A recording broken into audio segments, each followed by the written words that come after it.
perjelas apa yang ada di tangan saudara. Pada soal arah ke depan tidak begitu jelas. Tuhan maunya belok kemana nih? Langkah pertama yang penting, perjelas dulu apa yang ada di tangan saudara, aset saudara. Semua visi, semua legacy itu ada price tag-nya, ada harganya. Kalau sampai kita tidak mencapai itu, barangkali karena kita tidak mau bayar harganya, kita minta terus mencoba diskon dan segala macam, ya. Atau kita tidak lihat harganya dan tidak siap bayar harganya. Stres, ya, itu kebanyakan bukan disebabkan oleh timing atau waktu yang jelek, melainkan karena saudara bekerja di mana talenta atau karya saudara tidak dihargai.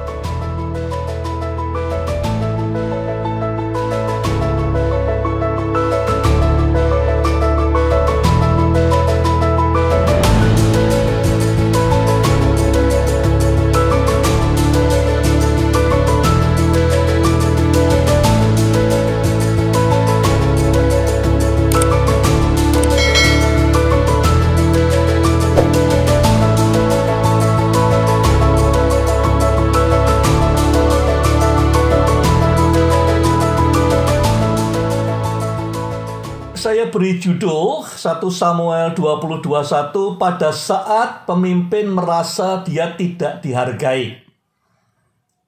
Nah, kita semua pemimpin, ya, kadang-kadang kita mimpin adik-adik kita, mimpin di perusahaan, mimpin di keluarga, sebagai ibu rumah tangga, bapak rumah tangga, mimpin di kantor, mimpin di gereja. Banyak orang, saya termasuk, pernah ngalami, ya, merasa kerja keras kita, pengorbanan kita tidak dihargai, ya, tidak di-appreciate oleh orang lain. Jadi saya ambil judul itu. Dua pasal ini, kalau sudah ringkaskan, pasal 20 membahas relationship Daud dengan Yonatan, ya, berkaitan dengan memahami posisinya Saul di mana. Kemudian pasal 21 adalah pertemuan Daud dengan Ahimelek di Nob dan kepergian dia melarikan diri ke Gad, ya, di tempatnya Raja Akhis. Ada beberapa subtopik. Subtopik yang pertama tentang pada saat kita sebagai pemimpin, jalan di depan kita tidak clear, tidak jelas, ya. Saya mengalami dalam hidup saya berkali-kali, kadang-kadang di depan tidak clear. Pemimpin itu adalah bawa orang-orang dari poin A ke poin B. Kalau semuanya clear, enak sekali kita jalannya. Tapi kadang-kadang tidak clear. Saya ngalami, banyak pemimpin lain ngalami, kadang-kadang di depan tidak terlalu jelas. Ya, ini kanan kiri terus dan segala macam tidak terlalu jelas, agak kabur, cari kehendak Tuhan. Kalau pas tidak jelas, ya, Daud ngalami seperti itu. Dia pertama kali terima janji Tuhan, diurapi oleh Samuel, ya. Setelah itu ngalahkan Goliat, dia bilang iya, pas digenapkan janji Tuhan. Setelah itu dia diangkat oleh Saul jadi pembawa senjatanya, pas, ya. Kemudian dia diangkat jadi panglima, pas.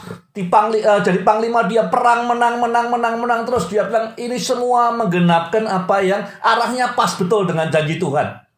Tapi sekarang berbeda, tiba-tiba dia mau dibunuh, dia dikejar-kejar, dia tidak punya pasukan lagi, ya. Dia jadi bingung.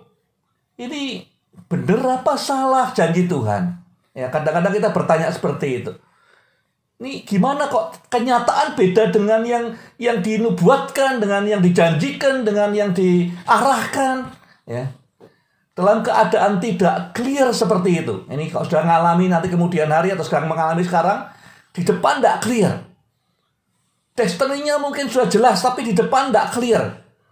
Apa yang harus dikerjakan? Langkah pertama, clarify aset saudara, ya. Perjelas apa yang ada di tangan saudara. Pada soal arah ke depan tidak begitu jelas. Tuhan maunya belok kemana nih? Kanan, kiri, depan, ya. Langkah pertama yang penting, perjelas dulu apa yang ada di tangan saudara, aset saudara. Apa saja itu? Satu, aset saudara adalah janji Tuhan. Jadi di pasal sebelum ini, langkah pertama yang diambil Daud waktu dia mau dibunuh oleh Saul, waktu keadaan seakan-akan berlawanan dengan arah hidupnya yang akan diberkati Tuhan jadi raja, ya. Dia jadi pelarian sekarang. Langkah pertamanya dia ketemu dengan Samuel. Samuel yang menjanjikan. Dia yang mengurapi dia, ya, mengurapi Daud. Jadi dia ke Samuel bukan sekedar cari berlindung. Samuel tidak punya pasukan. Dia ke Samuel untuk clarify janji Tuhan waktu itu benar apa tidak. Boleh tidak saya dengar sekali lagi? Jadi kalau dalam keadaan sudah tidak jelas jalan di depanmu, langkah pertama kembali ke janji Tuhan. Ya. Janji Tuhan yang diberikan, yang sudah terima waktu itu, kembali ke sana. Itu pegangan nomor 1. Nomor 2, dia duduk dengan Samuel sebelum dikejar-kejar oleh utusannya si Saul di pasal sebelum ini untuk memperjelas lagi panggilannya apa, masa depannya, betul bahwa dia apakah aku akan bakal jadi raja setelah ini dan segala macam. Jadi panggilannya dalam hidupnya sekarang dia tidak jelas.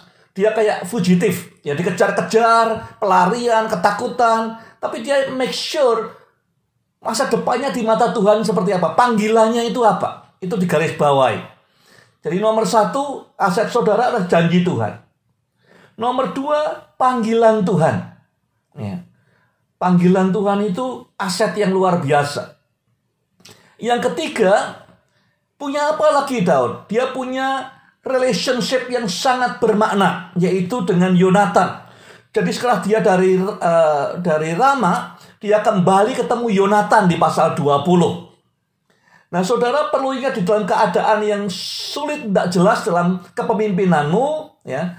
Setelah janji Tuhan ditegaskan, panggilan Tuhan digarisbawahi, yang ketiga perkuat relationship, ya, key relationship, hubungan-hubungan dengan pemimpin tertentu, orang tertentu, jangan sampai ikut rusak, diperkuat, dibuat ulang covenant dengan Yonatan, karena sudah perlu relationship dengan orang-orang ini untuk bisa berjalan ke depan. Jadi aset ketiga adalah sahabat, covenant brothers, covenant sister, ya, untuk berjalan sama-sama, dikuatkan lagi. Yang keempat apa? Yang keempat, cari next step-nya. Jadi dia kemudian ke Nob. Di Nob ada apa sih? Ada tabernakel. Dulu tabernakelnya di Silo, kemudian dihancurkan orang Filistin, tabernakel pindah ke Nob. Di Nob ada tabernakel, ada baju efod, di mana orang cari kehendak Tuhan. Nanti di pasal 22 akan dijelaskan oleh Ahimelek bahwa Daud datang sesungguhnya untuk cari kehendak Tuhan. Next step-nya apa? Jadi aset saudara apa? Bahwa saudara bisa tanya ke Tuhan dan Tuhan akan jawab. Cari hadirat Tuhan. Aset yang kelima adalah establish strong team. Saudara tidak bisa jalan sendirian. Itu setelah sampai di Nob, dia cari roti buat timnya dia. Ya, dia caring buat anggota komunitasnya, timnya. Dia tidak boleh sakit, harus sehat, harus kuat. Ya, dia mempedulikan mereka lebih daripada dirinya sendiri. Jadi ada 5 aset yang perlu diperjelas dalam keadaan tidak jelas jalan di depan. Ya, jalan depan berkabut, tidak clear. Ya, kadang-kadang ada 5 aset yang saudara perlu perjelas, pertegas. Janji Tuhan, kembali ke sana. Panggilan Tuhan, relationship mana yang perlu dikuatkan, dengan siapa. Next step-nya cari direction Tuhan, kemana next step-nya. Ya, Tuhan, janji Tuhan untuk menjawab kita, menuntun kita, itu adalah aset. Dan yang kelima, tim yang ada di sekitar kita, inner circle kita, ya, komunitas kita, itu justru jangan ditinggalkan. Kadang-kadang kita dalam keadaan tidak jelas, kita lari sendiri. Daud tidak, dia perhatikan orang di sekitarnya, jangan sampai mereka kelaparan. Dia cari roti ke Nob. Poin kedua, pada saat jalan depan tidak clear, langkah apa yang diambil? Yang perlu diambil adalah definisikan atau petakan realitas saat ini. Di depan tidak jelas, tapi sekarang kan jelas di tempat ini, di titik ini. Kita petakan karena titik ini beda dengan titik 6 bulan yang lalu atau 4 bulan yang lalu. Jadi langkah pertama, garis bawahi aset kita, perjelas aset kita. Langkah kedua, petakan, definisikan current reality, realitas hari ini. Caranya gimana? Sumber-sumber yang bisa menolong kita memetakan realitas hari ini. Tantangannya apa, kesempatannya apa, dan segala macam. Yang pertama, Daud cari seasoned leaders, pemimpin-pemimpin yang sudah matang, yang sudah jauh lebih senior dari dia. Jadi dia datang ke tempatnya Samuel misalnya, karena dia adalah season leader. Dia mau dengarkan kira-kira realitas hari ini apa. Banyak orang memulai pelayanan 30 tahun lalu, 20 tahun lalu, tetapi tidak berubah sampai hari ini, padahal realitasnya udah berubah sama sekali. Jadi kita perlu petakan realitas hari ini. Tanya season leader. Dari perspektif sejarah, keadaan hari ini bagaimana. Yang kedua, tanyakan sahabat-sahabat yang bisa dipercaya. Kalau pertama adalah perspektif sejarah, orang yang sudah lama memimpin bisa melihat sejarahnya. Sahabat yang dapat dipercaya bisa menolong kita untuk melihat kapasitas kita. Realitas hari ini termasuk kapasitas saya, mampu saya seperti apa, kemampuan saya, capacity saya seperti apa. Ya. Jadi yang kedua, datang ke Yonatan, sahabat yang bisa dipercaya untuk memetakan realitas hari ini. Yang ketiga, cari orang yang paling tahu, yang paling dekat dengan problem, dengan permasalahan yang dihadapi. Nah, dalam kasusnya Daud, problemnya adalah Saul. Yang paling dekat siapa? Yang paling dekat Yonatan. Jadi dia dekat dengan Yonatan untuk memahami Saul kayak apa. Ya, marahnya seperti apa, plannya seperti apa. Dia bisa membangun realitas dengan cara mendekati orang yang paling tahu persoalannya. Dan yang keempat, cari insight, perspektif dari hamba Tuhan yang tinggal di hadirat Tuhan, di tabernakel, orang yang suka sembahyang, hamba Tuhan yang akrab dan intim dengan Tuhan. Cari perspektif. Jadi Daud mendatangi orang-orang ini untuk memetakan realitasnya apa. Kalau dia tidak tahu realitasnya hari ini, sulit bikin perencanaan. Saudara juga kalau tidak clear di depan, saudara tidak bisa petakan di depan, petakan hari ini. Ya, cari info dari mana? Cari info dari season leader, hamba Tuhan yang sudah matang, sudah mature, pemimpin yang sudah punya banyak pengalaman. Sahabat yang bisa dipercaya, yang tahu betul siapa saudara. Orang yang paling dekat dengan persoalan, apapun persoalan yang sudah hadapi. Dan yang keempat, cari hamba Tuhan yang akrab dengan Tuhan. Poin yang ketiga, dalam keadaan di mana di depan saudara tidak clear sebagai pemimpin. Ya, banyak kabutnya, tidak jelas arahnya.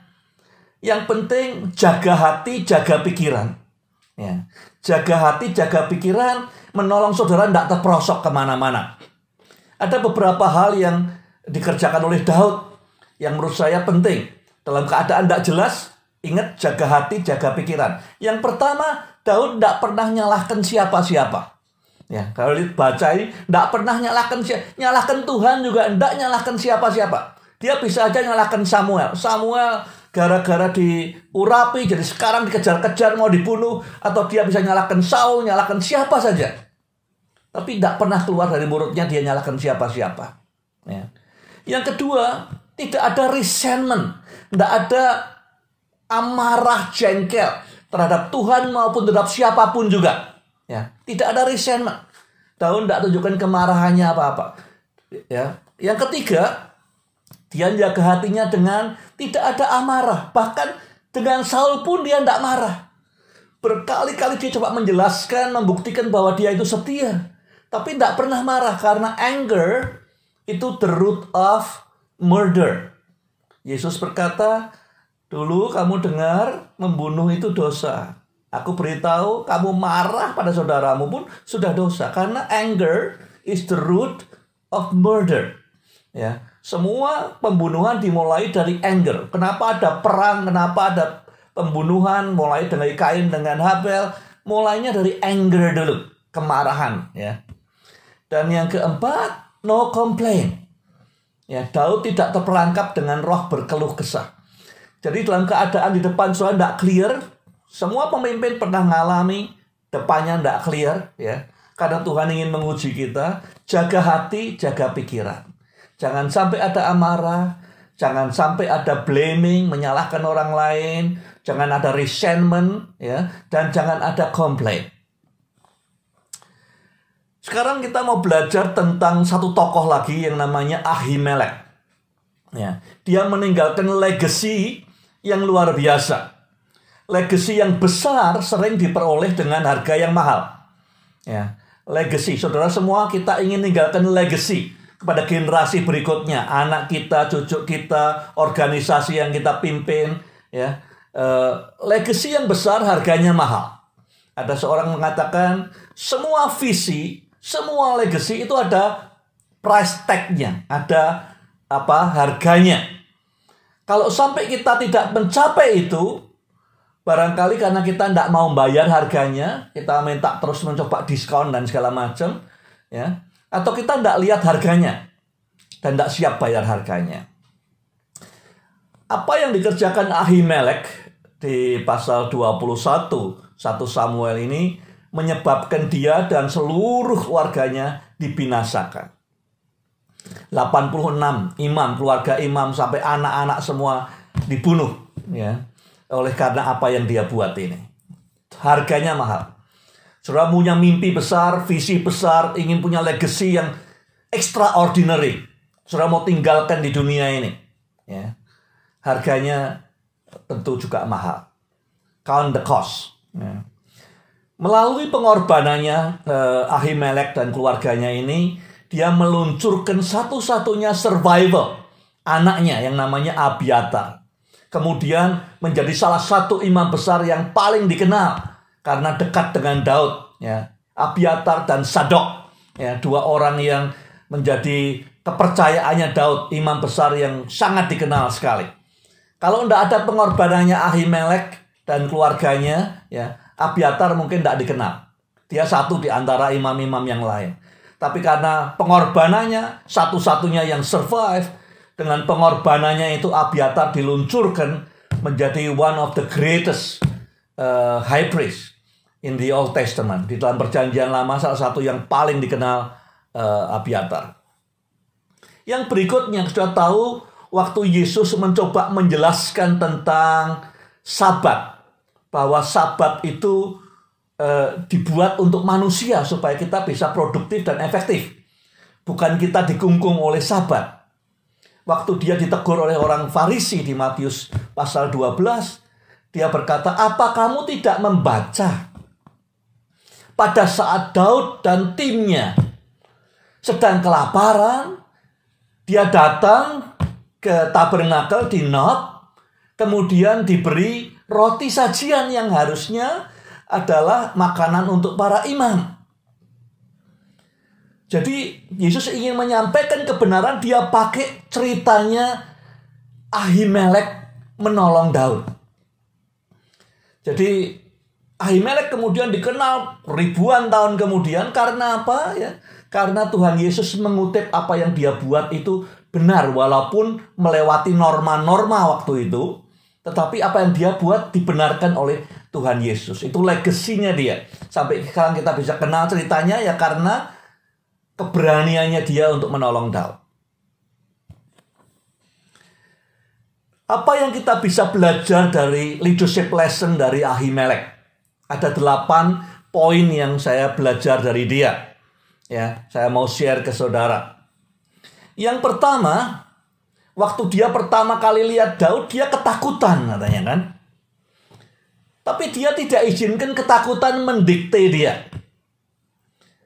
Keberanian katanya itu bukan karena kita tidak pernah takut. Ya, siapa orang tidak pernah takut? Kita ada ketakutan tapi we'll do it anyway. We'll do it anyway. Jadi keberanian is not in the absence of fear. Jadi keberanian atau courage itu bukan artinya tidak ada ketakutan, tapi ada mungkin ketakutan, kekhawatiran, tapi we'll do it anyway. Ya, kita akan kerjakan saja. Tidak mengizinkan ketakutan, kekhawatiran mendikte hidup kita, mendikte action kita. Itu yang saya belajar dari dia. Nomor 1. Ya. Kalau ada sesuatu dalam hidup kita yang didikte oleh ketakutan, ujungnya pasti tidak baik. Keputusan yang diambil karena ketakutan, ujungnya pasti tidak baik. Kepemimpinan yang didasari ketakutan, pasti ujungnya jelek. Ya. Yang kedua, fokusnya Ahimelek itu kepada karakternya Daud. Ya, dia mungkin ketakutan, dia khawatir. Dijelaskan di pasal 22, waktu dia dituduh oleh Saul, dia bilang, Siapa lagi di antara orang Israel yang lebih setia daripada Daud? Ya, loyal sekali. Jadi oleh karena itu dia berani nanggung resiko karena lihat karakter. Nah, sudah dalam menilai orang, dalam bereaksi, berhubungan dengan orang sebagai pemimpin, ikuti Ahimelek. Yang dilihat pertama karakternya. Itu jaminan, ya. Bukan sekedar nama besarnya, bukan reputasinya, tetapi karakternya. Yang ketiga, Ahimelek ini pemimpin yang compassionate. Dia lihat Daud, ya mungkin keadaannya waktu itu sendirian. Biasanya dia megah, naik kuda, disertai pasukan banyak kali, datang sendirian, capek, loyo, lapar. Ya. Dia bertindak memberanikan diri, melanggar norma, memberikan roti sajian karena compassion. Semua pemimpin besar yang saya kenal, yang membuat legacy besar perubahan dunia, pemimpin yang compassionate. Bukan orang-orang yang tegas saja, bukan orang-orang yang berani saja, tapi orang yang compassionate. Yang berbelas kasihan kepada yang lemah. Yang keempat, waktu lihat Daud datang mau cari kehendak Tuhan, dia menolong Daud. Ada pemimpin muda datang ke Ahimelek bilang, aku ingin tahu next step-nya gimana nih. Nggak jelas. Bisa nggak bantu? Yuk sembahyang cari tahu arahan dari Tuhan, tuntunan Tuhan seperti apa. Jadi Ahimelek mulai intercede, mendoakan doa syafaat kepada Tuhan. Supaya Tuhan berbicara langkah berikutnya Daud seperti apa. Pertanyaannya, kapan terakhir kali saudara mendoakan intercede syafaat buat pemimpin muda? Ya. Langkah berikutnya buat mereka bagaimana? Kapan terakhir kali? Yang kelima, setelah dia menerima dari Tuhan tuntunan, dia berikan kepada Daud direction. Saya percaya bahwa Daud meninggalkan Nob kemudian pindah berjalan ke Gad, itu tuntunan Tuhan.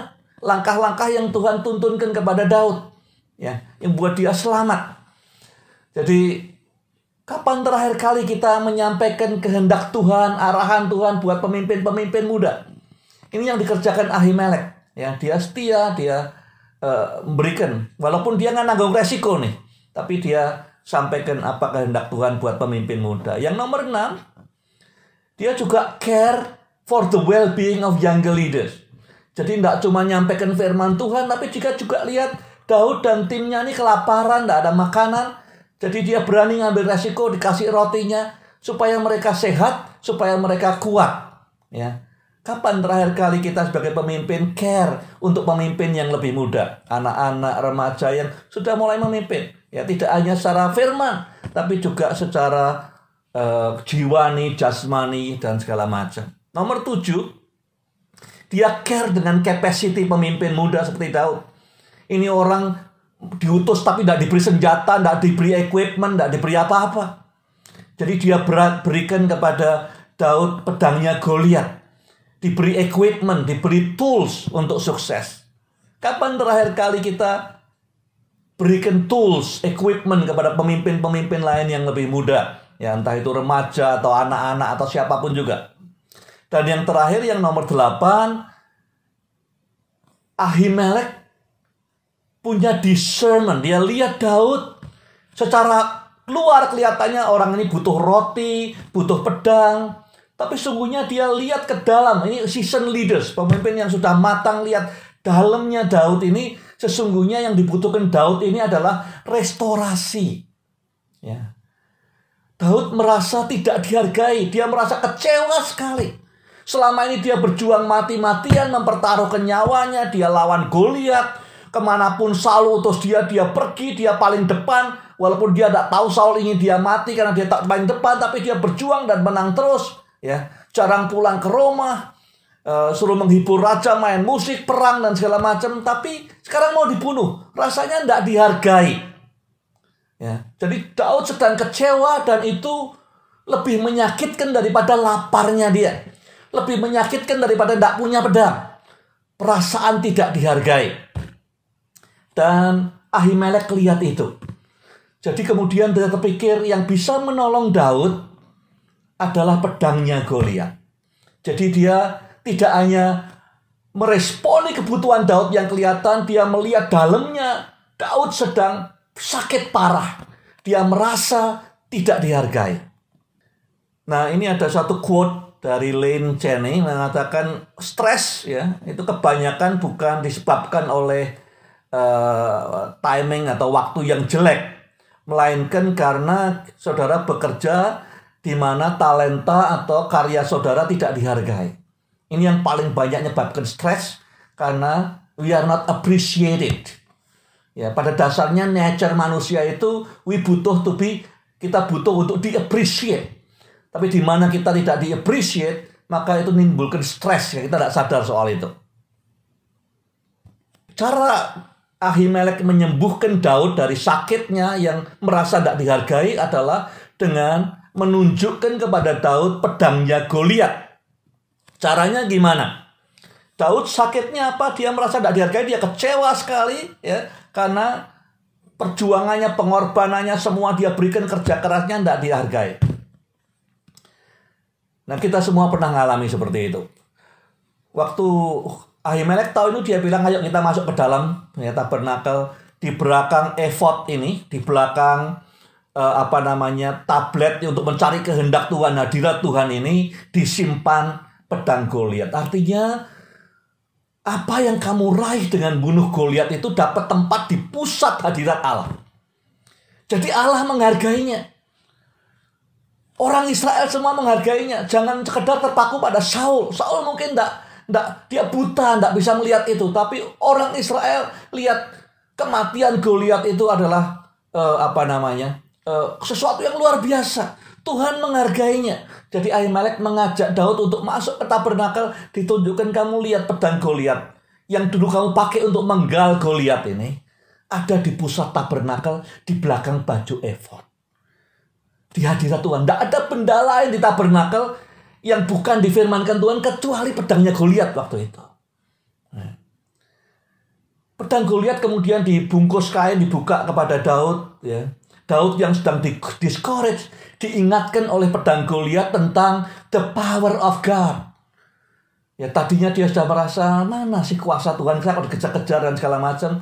Lihat pedang itu, dia ingat dulu waktu dia cuma pakai alih-alih, kemudian bisa mengalahkan Goliat yang besar. Dia underdog, dihina oleh Saul, dihina semua orang. Tidak ada seorang pun yang berani bertaruh dia menang.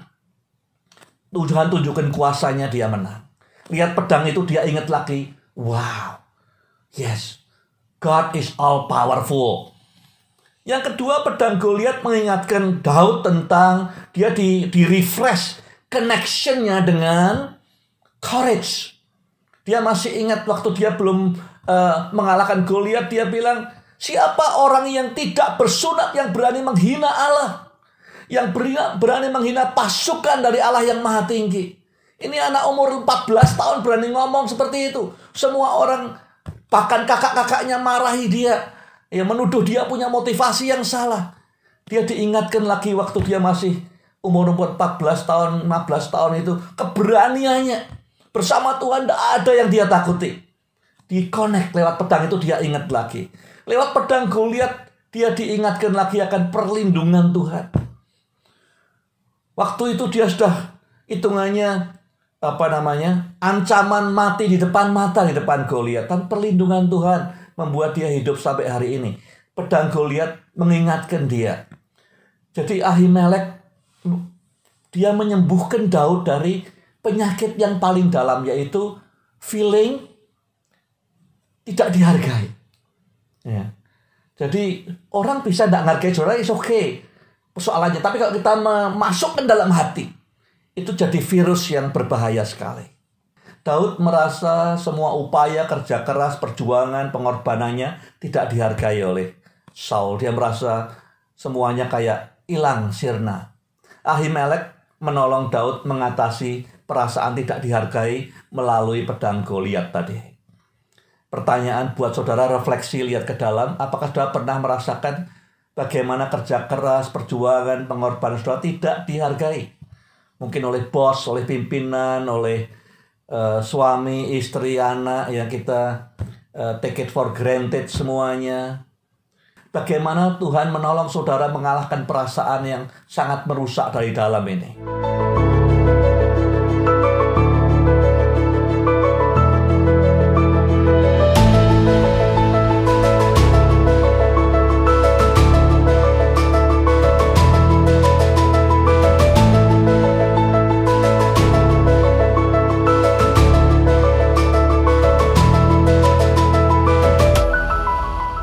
yang saya renungkan waktu mempelajari 2 bab ini adalah pertanyaan the why. Kenapa kok ada penderitaan? Ya, Daud yang tadinya sudah diurapi jadi raja, sukses jadi gembala, sukses jadi tentara, sukses jadi pemusik. Kemudian untuk 13-14 tahun berikutnya dia dikejar-kejar, menderita. Ya, pertanyaannya why? Kenapa suffering? Kenapa Tuhan izinkan penderitaan? Nah, di depan kita sekarang banyak orang menderita. Saya sadar dengan COVID, banyak orang kehilangan pekerjaan, ya, banyak orang tidak bisa makan 3 kali sehari, macam-macam. Banyak orang jadi yatim piatu, ya, karena COVID. Jadi pertanyaannya, why suffering? Kenapa ada penderitaan? Kenapa Daud harus mengalami penderitaan ini 13-14 tahun? Perspektifnya Tuhan apa? Dia bertanya di pasal 20 ayat 1, dia bertanya kepada Yonatan, what have I done? Ya, pada saat kita mengalami masa sulit, ya, entah itu dalam keluarga, soal keuangan, soal pelayanan, atau apapun juga, ya, kita mengalami seperti itu. Pertanyaannya, what have I done? Aku salah apa? Aku dosa apa? Keliruku di mana? Jadi pasal 20 dimulai dengan pertanyaan Daud, aku salahnya di mana? Apa yang telah aku buat sih? Salahku di mana? Dosaku apa? Ya. Nah, kita belajar kemudian dari hidupnya Daud di 2 bab ini, yang saya ingin kita bisa pakai sebagai checklist. Ya. Maksud Tuhan mengizinkan penderitaan untuk apa? 1, agar membawa Daud makin dekat dengan Tuhan. Minggu lalu kita belajar begitu banyak mazmur-mazmur pujian yang diciptakan, dikompos oleh Daud pada saat dia menderita, pada saat dia dikejar-kejar. Ya, pada saat dia dikejar-kejar, dia menulis banyak mazmur-mazmur yang menggambarkan keakrabannya dengan Tuhan. Dia berkata, yang kurindukan Tuhan, lebih baik 1 hari di rumah Tuhan daripada 1000 hari di tempat lain. Dia menggambarkan dagingku dan jiwaku haus akan Tuhan. Jadi lewat penderitaan, Tuhan ingin kita makin dekat dengan Dia. Jadi kalau sudah mengalami penderitaan, suffering, persoalan dalam keluarga, dalam keuangan, dalam pelayanan atau apapun juga, yang pertama dicek apakah ini membawa saya lebih dekat dengan Tuhan. Karena maksudnya Tuhan itu membawa kita makin akrab dengan Dia, makin dekat di pelukannya Tuhan. Kadang-kadang kita keliru arahnya. Semakin ada persoalan, semakin kita lari dari Tuhan. Nah, kita tidak selesai-selesai persoalannya. Karena maksudnya Tuhan, kita ada persoalan, ada tantangan, ada suffering, supaya kita bisa masuk dalam pelukannya Tuhan.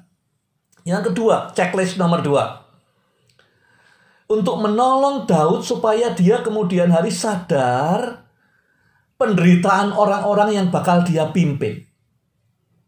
Jadi dia akan mimpin dan dia merupakan Raja Israel yang paling besar, yang paling sukses. Karena apa? Karena dia paham penderitaan orang yang dia pimpin. Seringkali kita bilang pemimpin yang baik itu pemimpin yang tahu mimpinya orang yang dia pimpin, tahu potensinya, tahu strength, kekuatannya di mana, tahu karunianya apa, tapi juga perlu tahu the suffering, penderitaan, longing daripada orang yang dia pimpin. Daud sekolah 13 tahun untuk dia bisa memahami penderitaan orang yang dia pimpin, sehingga dia memimpin dengan compassionate heart. Ya, apa yang dia capai lewat penderitaan ini adalah empathy, berjalan bersama orang-orang yang rendah. Sudah lihat di mazmur-mazmurnya, dia berjalan dengan orang-orang yang tertindas. Ya, dia berkata Tuhan dekat dengan orang yang broken heart, ya, yang hancur hatinya, dan membuat dia menjadi seorang raja yang humble. Ya, bedanya Saul dengan Daud apa? Saul dosa, dia tidak bertobat. Daud berdosa, dia merendahkan diri dan berkata, aku salah. Ya, humility. Sekolahnya 13 tahun. Nomor 3. Checklist nomor 3. Penderitaan tujuannya Tuhan apa? Supaya saudara dan saya bisa mengalami adventures dengan Tuhan. Adventure yang penuh mujizat. Kalau saudara tidak mengalami kanker, mana bisa bersaksi bahwa Tuhan buat mujizat besar menyembuhkan dari kanker. Kalau saudara tidak pernah mengalami tantangan finansial yang besar, bagaimana bisa bersaksi seperti itu? Bagaimana saudara bisa mengalami Tuhan yang luar biasa kalau tidak menghadapi tantangan yang luar biasa? Jadi Tuhan ingin saudara hidupmu diperkaya oleh adventure yang miraculous, yang amazing. Bukan sekedar untuk bersaksi, tapi supaya engkau sendiri merasakan fulfillment. Berjalan bersama Tuhan, bergantung bersama Tuhan. Tuhan ingin kita adventures dengan Dia. Ya. Checklist nomor 3, apakah penderitaan ini menolong kita untuk adventures dengan Tuhan? Ngalami mujizatnya, ngalami kebesarannya, melihat kemuliaannya. Dan yang keempat, yang terakhir, Dia ingin kita menjadi resilience, menjadi ulet, menjadi tangguh. Kepemimpinan yang sustain, yang bertahan, ya, yang sampai akhir, yang finish well. Jadi perlu sekolah untuk itu, lewat penderitaan, lewat suffering. Daud terbukti menjadi pemimpin yang ulet, yang agile, yang resilient, supaya bisa finish dengan baik. Jadi kalau sudah mengalami suffering, penderitaan, tantangan, ini paling tidak ada 4 maksud Tuhan. Di checklist, apakah kita menuju ke arah 4 ini dan tercapai 4-4-nya. Unappreciated atau perasaan yang merasa kita tidak dihargai, jadi kemudian sakit hati, is self-defeating. Ya, artinya kita seperti masukkan bola ke gawang kita sendiri. And self-inflicting, yang membuat kebakaran di rumah sendiri, menjadi virus menghancurkan organisasi kita. Ya. Orang bisa saja tidak appreciate kita, tapi jangan sampai hal itu dimasukkan dalam hati. Ya, jangan sampai itu membuat kita menjadi orang yang marah dan berubah karena itu. Karena itu merupakan self-defeating dan self-inflicting virus yang rusak kita sendiri. Ya, orang lain rusak, tapi lebih rusak kita sendiri. Jadi mesti hati-hati. Ya, orang boleh saja tidak appreciate kita, but jangan dimasukkan hati, selesaikan dengan cara lihat pedang Goliat. Appreciate what God has done in the past. The feeling of being unappreciated, yang sekarang tadi adalah self-defeating virus. Jadi sebelum menyebar harus ditahan dulu. Ya, yang kedua, feeling unappreciated seringkali, tadi sudah dikatakan oleh kadang-kadang atau seringkali bahkan itu tanda bahwa kita juga melalaikan appreciate orang lain. Jadi pada saat kita mengalami unappreciated, it's good untuk meriksa diri. Ya, karena biasanya itu jalan paralel, kita sudah lama tidak appreciate orang-orang di sekitar kita. Pahatan paling dalam, sifat dasar yang paling dalam dari manusia adalah there is a need to be appreciated. Ya.